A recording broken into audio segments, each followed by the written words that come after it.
Everything was fine until you realized you were no longer fighting for their attention, but against their exhaustion. Katsuki and Kirishima are used to winning every fight, but tonight, the battlefield is in their own living room, and the stakes are their relationship. The apartment door clicked shut at 2:47 a.m. You knew because you'd been staring at your phone for the past 3 hours, watching the minutes scroll by with increasing anxiety and frustration. We're home. Kirishima's voice called out softly, like he was trying to not wake you up. Too late for that. He appeared in the hallway, arms crossed. Oh, you're still up, Katsuki said flatly, shrugging off his jacket. There was dirt on his shirt and what looked like scorch marks on his pants. Still up? Your voice came out higher than you intended. Of course I am. Do you have any idea what time it is? Yeah, here we go again, Katsuki muttered, not quiet under his breath. Kirishima shot him a warning look before turning to you with that apologetic smile that usually melted your anger. Usually. Babe, I'm really sorry.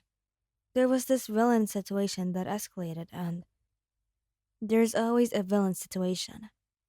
You interrupted, your throat tight. There's always something that escalates. There's always a reason. Because that's our job, don't you think? Katsuki's voice rose to match yours. What do you want us to do? Leave civilians in danger so that we can make it home for dinner. I want you to communicate. I want you to send a text. Make a call or something.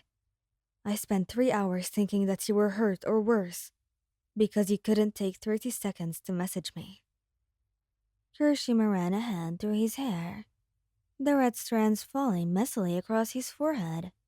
He looked exhausted, dark circles under his eyes that hadn't been there this morning. You're right. We should have called. But my phone died in the fight and things were just chaotic. And mine got blasted to pieces. Katsuki added, pulling out what remained of his phone, essentially just the melted corner of the case. You wanted to stay angry, to be hurt, but looking at them, and the genuine fatigue in their faces, made your resolve waver. Still, this was the fourth time this month. That's not the point. The point is that this keeps on happening. You both keep prioritizing everything else over... Over what? Over you? Katsuki's red eyes flashed dangerously. Don't you dare finish that sentence. We bust our asses out there, risk our lives every single day, and come home to you starting the same damn fight every time. Katsuki, Kirishima warned, his voice taking on an edge. No, shitty hair. I'm tired of this. Katsuki stepped closer, and you could see the genuine frustration etched across his face. You think we're not thinking about you out there. You think I don't want to be home. But people need us. That's what being a hero means. I know what being a hero means. You said, your voice breaking slightly. I knew what I was signing up for when we started dating. Both of you. But that doesn't mean I don't get to worry. That doesn't mean I don't get to be scared when you disappear for hours without a word. Kirishima moved closer, his large hand reaching for yours. We get that, we really do. But you have to understand. You pulled your hand back. Do I? Because it feels like you both expect me to just sit here, quietly, and not worry. Do not have feelings about watching the news, and seeing explosions and not knowing if you're okay. That's not fair, Wyan, Kirishima said, his usual bright demeanor dimming. We've never asked you not to worry, but starting a fight the second we walk through the door. Every single time. That's not fair either. The words hit harder than you expected. Maybe because Kirishima was always the peacemaker, the one who smoothed things over with his opinions and understandings. He's right. Katsuki said, his voice lowering, but losing none of its intensity. We're exhausted. We're beat to hell. And instead of coming home to some goddamn peace, we walk into another battlefield. You felt tears pricking at your eyes. So what? I'm just supposed to pretend everything's fine, that I wasn't terrified.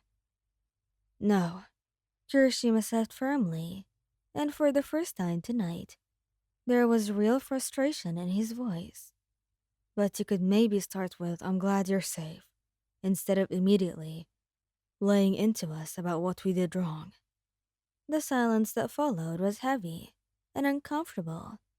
You looked between them, Katsuki with his arms crossed defensively, jaw tight, with barely contained irritation, and Kirishima, who looked more disappointed than angry, which somehow felt worse. I just, You started, your voice small. I just want to matter too.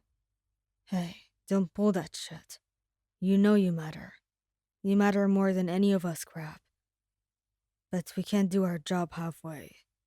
We can't leave people in danger, because it's date night. I rescheduled that reservation 3 times, he said quietly. 3 times because of your schedules, because of emergencies, because of something coming up. I tried so hard to make tonight work. Kirishima's expression softened slightly. And you also do know that it's not just about tonight's date. It's about everything else. Like yesterday, or the day before that. The way you always come back home late, and we don't even spend any more time together. Kirishima's expression softens immediately. You know that we don't forget about you. We want to be there, but then why does it keep on happening? The tears were falling now. Why does it feel like I'm always the one waiting? Always the one left behind? They exchanged looks. Because maybe we've been taking for granted that you'd always understand. That you'd always wait. Kirishima said carefully. We have been. Katsuki admitted gruffly. But you also need to understand that those aren't excuses. People's lives are actually on the line. I know, but my feelings are valid too. Being scared is valid. Being frustrated that my boyfriends keep promising and then breaking their promises is valid. They are, Kirishima agreed. but so is us being tired of feeling like we're failing you when we're just doing our jobs, when we're trying our best. Katsuki moved to your other side, his calloused hand cupping your face. We're tired, babe, of fighting out there and then fighting in here too. I don't want to fight either. Then, we need to figure this out. Because this, coming home to arguments every time we're late, it's not sustainable for any of us. We're not saying your feelings don't matter, Katsuki said, his voice gentler now. But we need you to trust us. Trust that we're doing everything we can to come home to you. You looked between them, seeing the exhaustion, the sincerity, and yes, the love in both their faces. Okay, you whispered. But you have to try harder to communicate. Please. We will, Kirishima promised. Yeah, we will. Now can we go please to bed? I'm about to pass out standing up. Thank you guys for listening. Hope you like this video. Please don't forget to subscribe, like, and share. And goodbye.